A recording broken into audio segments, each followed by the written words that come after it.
Hey guys, Alex from 7th Hour Films back again with Cowboy Bebop. Last time on Cowboy Bebop we had Jupiter Jazz Part 2, where, let's see, Spike was not killed because they hit him with a tranq dart instead of an actual bullet.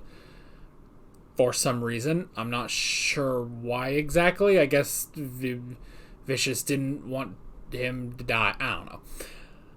But look, Gren wanted to get revenge on Vicious for selling him out as a spy, and then got all the way there, almost took him out, got shot, and then Spike helped him to get on his way to Titan, because he wanted to go back to Titan, even though he was going to die, and he died, and he did end up on Titan at least. And then the gang got back together on the Bebop, and Faye and Jet are curious about Spike's whole thing with Julia. And that was it. Yes, that was pretty much it. A good episode, a really good episode. I enjoyed it, but yeah, that was pretty much that. So, like always, the reaction is down in the description and in the pinned comment for your viewing pleasure. So let's go ahead and jump right into this episode of Cowboy Bebop. Here we go.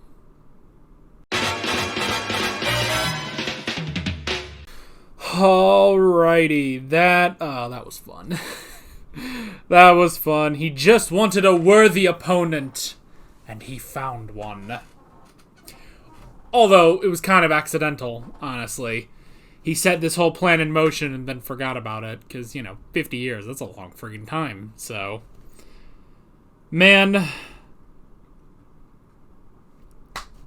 They should have gotten the money. They should have gotten the money. Oh. They should have gotten money. They went through all of this and they didn't get money. Because now, Ed has lost her chess rival. He's dead. He had one last great game. He had one last great game. And then he died. Alrighty. I feel like no show does one-off episodes better than Cowboy Bebop. I don't know why, they're kind of the most fun I have. This and probably, Toys in the Attic are now probably my favorite episodes. Just these one-and-done, fun, all-hands-on-deck kind of stories. And Ed did something! Ed did something! Yay! Yay, Ed.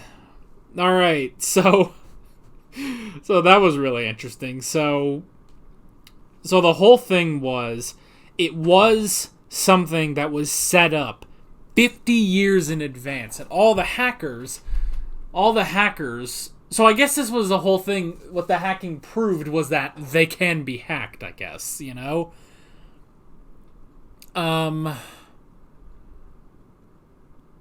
okay, and here's something interesting in the plot description for the episode.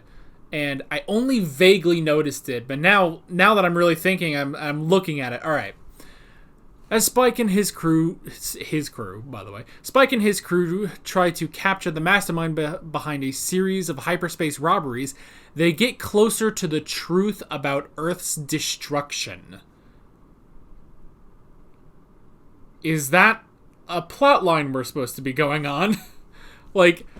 Is that an overarching thing we're doing? I thought the overarching thing was Vicious, but they're talking about Earth's destruction. Oh wait, are we trying to get, clues about that? Because there have been some, I guess. Not even. There was the one episode, Sympathy for the Devil. But after that, they found Ed on Earth. Ed lived on Earth, but other than that, is that what are we supposed to be doing that? Are we supposed to be finding the truth about Earth's destruction? Or is it just this? That the reason, I guess, or maybe it's just that, if they had waited and done what Hex was saying, hey, we can't build these yet. We got to run some more tests, figure this out, make sure everything is nice and good. And they were like, whatever, we'll just make it now. And that's why it was just a defective gate that destroyed the Earth. Destroyed the Earth, because Ed lived there. Like, it's not completely barren, you know? I guess it's not as good as the other planets, but still. Yeah, I don't know. I mean, though, to be fair, we don't know anything about Ed. We don't know where she came from, you know? Like, who are her parents? Did she have parents? Did she just apparate out of nowhere? We don't know. Nobody understands the universe's greatest question, which is, what is Ed? You know? So yeah, I don't know. I guess that's just it, is that, and now they're like, we're not gonna rat out the Gate Corporation for causing probably untold amounts of deaths on the planet Earth, you know? Like, pretty much like most life wiped out on planet Earth because of their, oversight, basically. And all for a guy that died the next day anyway, so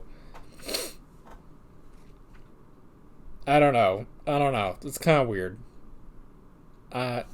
It's weird, but it's interesting. So, okay. But yeah, I mean, it was still interesting. It was fun. I love the three of them. They go out on their own, and then they're like, okay, maybe we should team up. Let's pool our resources and see what we can do. I love, though, that in all of that, Ed just happens to figure... I mean, Ed doesn't even figure anything out. Ed just... I don't know, I guess just advances the plot, just does her own thing and ends the plot. Like, she starts playing chess, and then she happens to be playing chess with Hex. And because of that, Ed being a worthy opponent, he was able to die peacefully, Yeah, that's pretty much it, So yeah, I mean, it was interesting. I liked it. I like that the cigarette had a microphone in it. I thought that was really funny. So that was good. Then we had the whole thing with John. I didn't quite understand that. Is that Hex took his money or something? And he wanted it back, but now that Hex is all senile and stuff, I guess he's just not getting that back, so he just went crazy. Okay, I don't really know what that was about. I love the scrapyard or whatever the shipyard place was. That was a really interesting environment, It's just these little places where people just go and live and hide out and stuff, And yeah, there were just a ton of people there. You got drunks, you got stoners, you got birds, you got dogs and cats living together, mass hysteria, But honestly, no, it was all nice and peaceful. They got tomatoes, they got weed. It was great. That is the sign of a thriving civilization is tomatoes and weed. You heard it here first, folks. But yeah, and they just went and found him, and yeah, I really like that this all hinges on, yes, he had this whole plan of revenge and everything to take down the Gate Corporation for everything they were doing and stuff.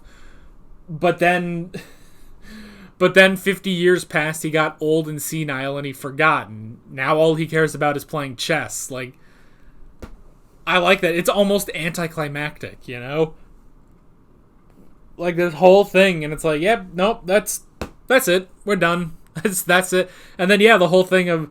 And of course, the whole thing of like, oh, well, they found all the people who had been hacking these gates, but you don't get the bounty unless you get the mastermind.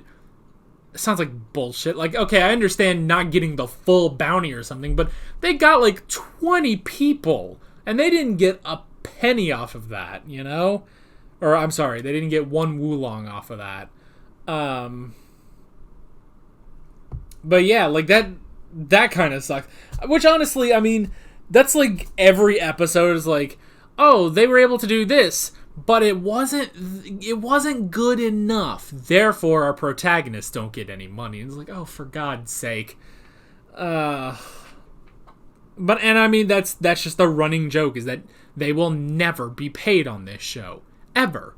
And even if they do get paid, they blow their money immediately. It's kind of magical how much they suck, honestly. This dysfunctional ship that somehow keeps surviving. Somehow. I don't know how. Oh. And yeah, they, even at the end, it's like, oh, you can get money. You can get money from the Gate Corporation. But then it's like, oh no, just leave the old man alone, because we don't want Ed to lose her chess partner. But then, once she loses the game, then he just dies, and that's it. And it's like, well, then we got nothing out of this! So yeah. Still, a fun, good episode. And honestly, yeah, I really enjoy, I kind of enjoy these a bit more than, the Vicious episodes or something. And those are really, really great episodes, but I love let's just have a wacky, fun time in space, you know? Between this and Toys in the Attic, I don't know which one of these do I prefer more. I think maybe Toys in the Attic, just because that was kind of goofier. But honestly, these are the episodes I personally enjoy the most, you know? So yeah. But that's pretty much it. Where we go next time, who knows? We'll have to find out. But that is basically it. With all that being said, I'm Alex from 7th Hour Films, and I will see you guys next time. Take care. Alright guys, thanks for watching this video. There's a bunch of links on screen if you want to go click around any of those. There's a playlist for all of my Cowboy Bebop reactions, as well as another video you can go click on if you want. There's also a subscribe button and a Patreon button on screen, as well as other links in the description if you want to go check out any of those. See you guys later.